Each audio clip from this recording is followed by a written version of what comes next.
Welcome to Apartment Market Dynamics from MPF Research. And on this show, we're usually giving you the latest and greatest stats from the most recent quarter from our apartment market survey. But today, we're going to hit the zoom out button. We're going to look at the bigger picture, longer term. We're looking at revenue change by market over the past 5 years. And so to dig into all this information, Greg Will is here with me.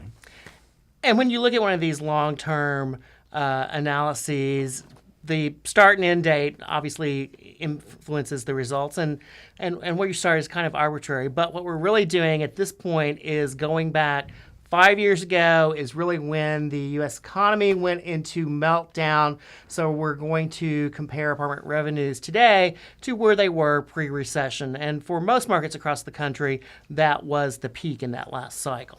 We thought we'd start off this focus by looking at the Sexy Six markets.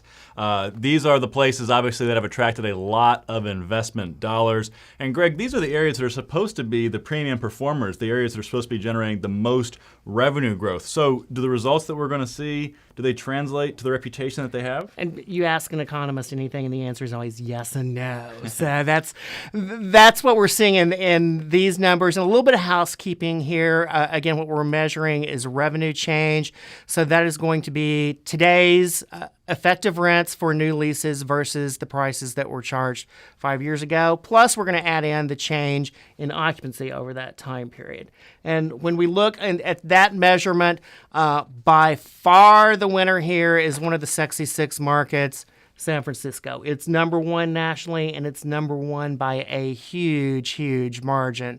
So what we see, our revenues in San Francisco are up 26.2% over the past 5 years, rents climbing a little bit more than 24%, and occupancy up by 200 basis points. If we wanted to find the Sexy Six markets generously include the whole Bay Area in that list, San Jose and Oakland can't match up with San Francisco's performance, but they sure look good compared to most other metros across the country. San Jose is in the number 2 spot on the national list, revenues up 18% even. And for Oakland, it's in the number 9 position, tying with Houston, revenues there up 12.5%. Another Sexy Six market that comes up toward the top of the charts, really where you expect it to be, is Boston.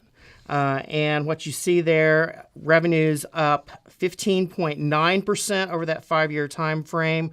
That reflects rent growth of 13.9% and occupancy growth of 200 basis points. The number 5 performance all across the nation.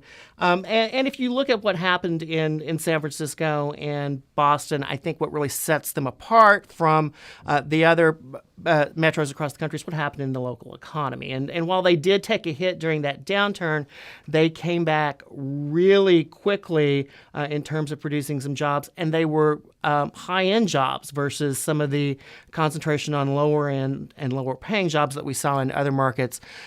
So top end of the apartment market, pretty instantaneous recovery, and with pricing really going up in the most expensive product, the B and C communities had lots of room to push pricing as well. So those are the top 2 of the Sexy Six. Now let's shift gears and look at solid but not spectacular among the Sexy Six. And that starts off with Washington, D.C. The metro's overall revenue change figure comes in at 11.1% over the past 5 years, as rents jumped 10.6% and occupancy has climbed 50 basis points. And this one obviously didn't take too big of a hit during the downturn, and it came on very strong coming out during the upturn, 2010, 2011.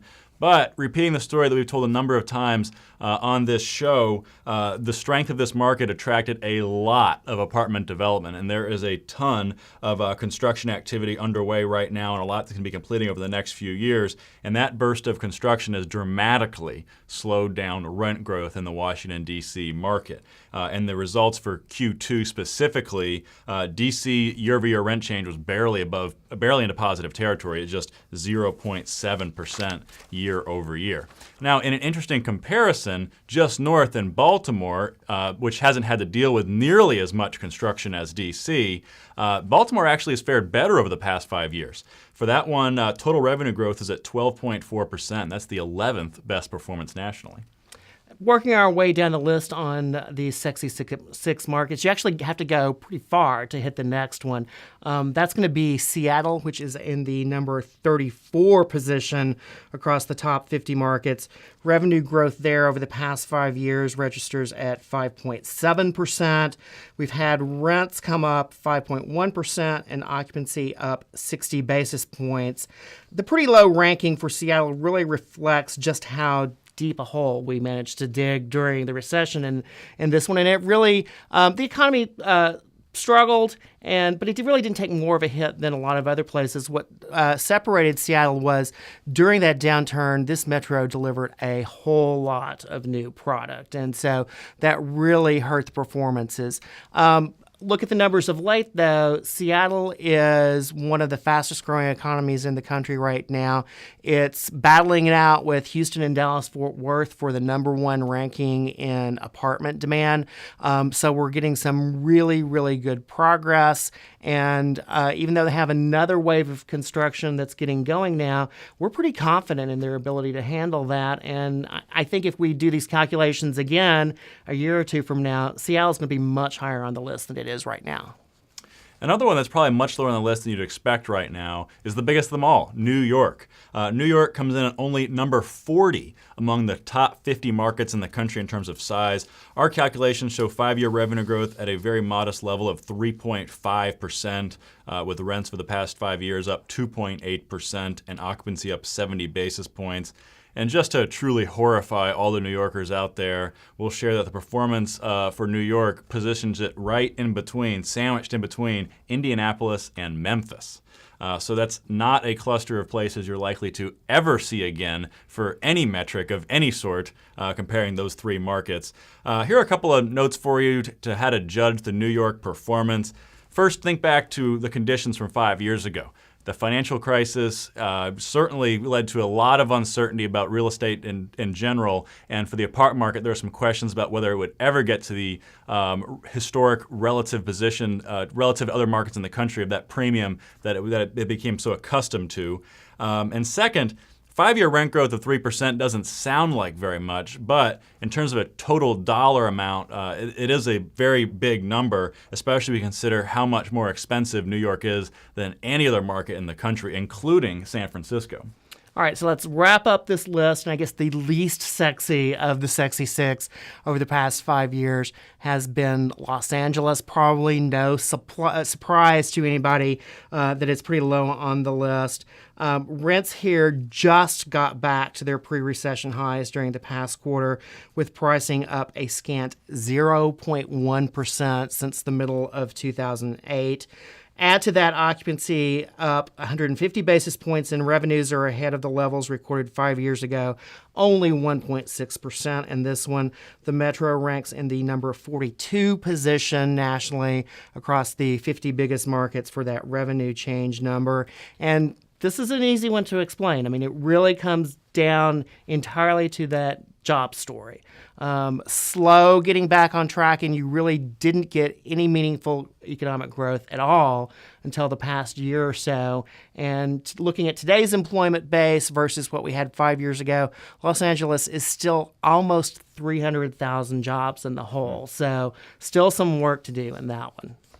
And that's a lot of info there, and the clock says that we are running long on time, so we're going to wrap it up. But we're going to be returning to this list in this discussion of revenue change over the past 5 years in the next 2 editions of Apartment Market Dynamics. The next time we'll talk about what other markets in the country join San Francisco and Boston among the nation's most elite performers. And in the 3rd edition, we're going to look at some of the weakest performers over this 5-year period. So until then, for Greg Willett, I'm Jay Parsons. Thank you for watching Apartment Market Dynamics.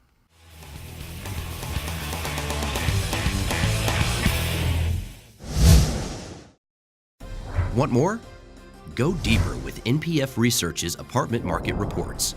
From a national level, down to individual metros, to specific neighborhoods, MPF Research has been providing unparalleled apartment market intelligence to the multifamily industry for almost 5 decades.